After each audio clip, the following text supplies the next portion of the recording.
Yeah, I agree. I think first shout out to Buff Nation. What a great turnout. And I think I saw we posted maybe 2,400 some fans there. Just appreciate everybody coming out. I mean, unfortunately we weren't able to get away, but you're right. It was a great college basketball game.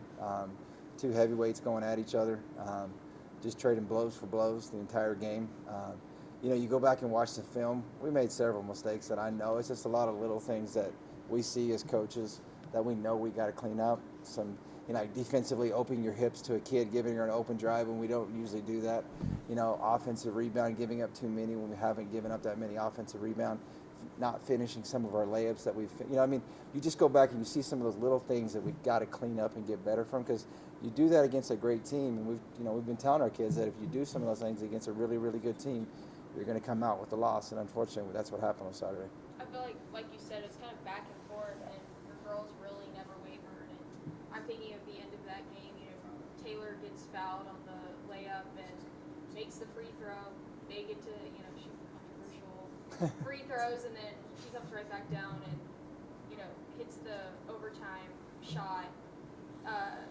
You can't really ask for something more exciting than that. I know it's not the way you want it to end, but I could see the excitement on their faces. You mentioned almost every single week how connected these girls were, but to experience something like that, talk a little bit about that. Yeah, I think even after the game, to your point, Maya, they were even more connected after the game, and that was what was cool to see in the locker room, of just how they were frustrated. They weren't happy that we didn't win that game, but they're great. And I thought late in games, I think our execution has been really good.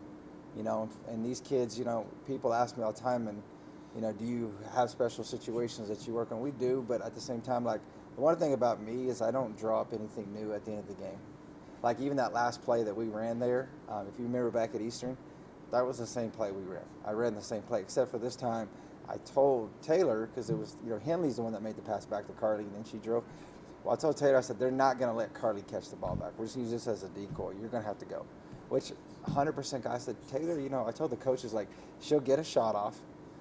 She might get fouled because she's so physical, you know what I mean? And so she might even draw an N1. I mean, she's going to get something off, So, credit her. She was standing, like, right there in front of me when she shot that shot. I was like, yeah, that's going in. That's a great shot. So we got right to her. You hear a lot of NBA people talk about getting to your spots.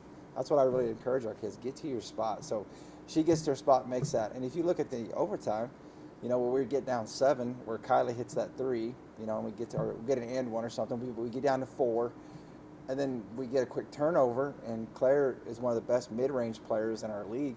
We ran a play there, and that play that we ran, we work on it all the time. It wasn't just a crazy play, and we knew we had 3 options off that, and kicked it to Claire, and she was able to get to her spot there in the mid-range and cut it to 2. And again, credit their kid, because we fouled her and she made her 2 free throws. I mean, give them a lot of credit because they made some plays when it counted too. Going back to that final shot in regulation, was there any thought of trying to get a 3 there just to avoid overtime? There was. Well, if you notice, if you go back and watch the film, so what we told Taylor is they're going to take Carly away.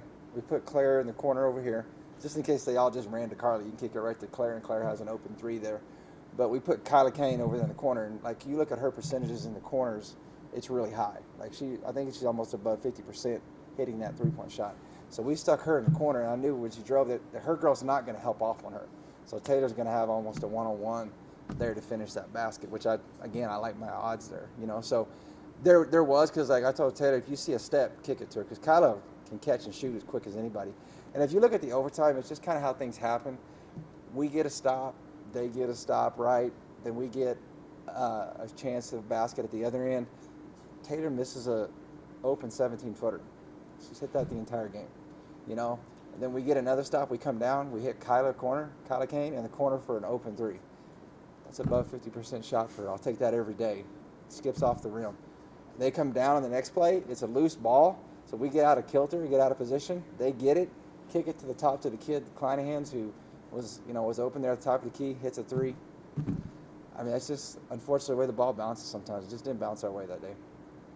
So you get a team like Texas Women's, and how much does that redirect you, and what you see on film kind of just go back to reality? You have that big win streak. Yeah. How does that kind of redirect you for the rest of the season? I think it can be great. It can be great for you. I mean, you don't ever want to lose, but one of the things I learned throughout my career is that, losses aren't losses. They're learning lessons.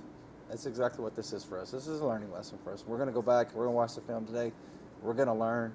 our kids are 100% locked in, probably more focused now than they've been focused all year long, but I can already tell by some of the messages I've been receiving, like they're more locked in now than they have been even before. And they were locked in for a 19-game winning streak. So, I mean, I'm excited to get back to work with them. I mean, fortunately for us, we get to play again on Thursday, so try to get this taste out of our mouth. So it'll be fun. Speaking of Thursday, another road trip for you guys up in Cameron, and then Saturday to Oklahoma Christian. You guys have kind of been road warriors this year. So what have you seen with those two teams? Yeah, both of those teams are. I mean, they're both well coached, tough teams. It's not going to.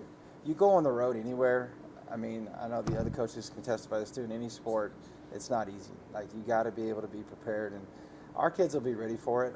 You know, I'm originally from Oklahoma, so I'll have a lot of family and friends at these games. So it's always good to see. I know we have 2 or 3 Oklahoma kids too, so I'm sure we'll get some decent crowd because of that as well too. So, I mean, it's great. It's get back on the road now. We have 2 more road trips, this one and one in a couple of weeks, and 2 more home stretches. So, I mean, we're getting towards the end here, but we got a chance to still finish real strong, and that's what our goal is. The teams that bounce back from adversity are the ones that we know will go far, and obviously sights set on winning a national championship, winning a conference, and things like that.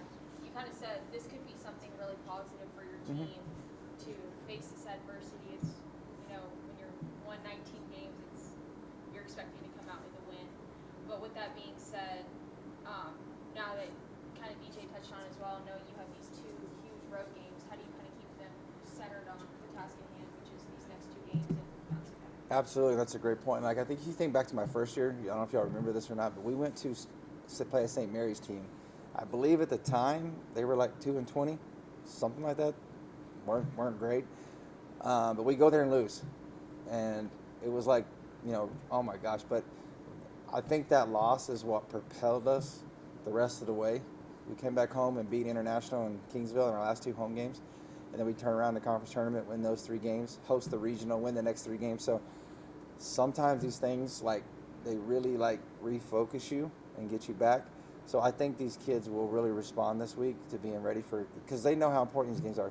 You can't go on the road and lose to a Cameron or Oklahoma Christian and expect to achieve the goals that you want to achieve this year. So they know that this game is every bit as important as that Texas women's game is. I know the hype was there for the Texas women's game. You're number 3 and 6 ranked team in the country, top 10 matchup, all those kind of things. But this is still just as big of a game.